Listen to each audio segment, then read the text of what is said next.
एगो लड़की बचपने से ममहर में रह गइल बिया भैया।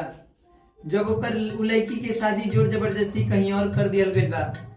तो उ लड़की सुहाग रात के दिने अपने राजा जी से कहतिया का भैया,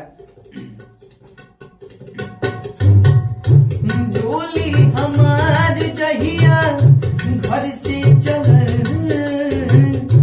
मेहंदी के रंग हमार उतरे लगल, दिल चाहत नहीं के रहल तहरा घर में, हम रहब ना ए राजा प्यार कैले बनी ममहर में है, हम रहब ना ए राजा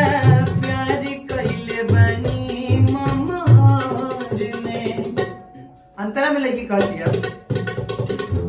रोक जानी नहीं हमारा दिल के बात कैसे कहा,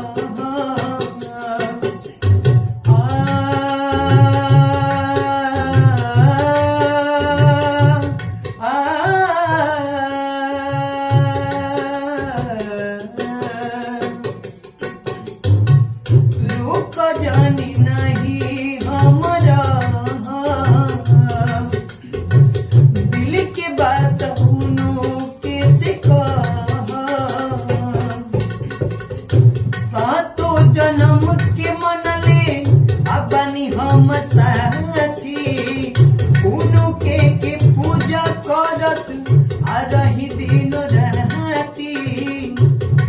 हरदम रखले बनी अपन नजर में, हम रहब ना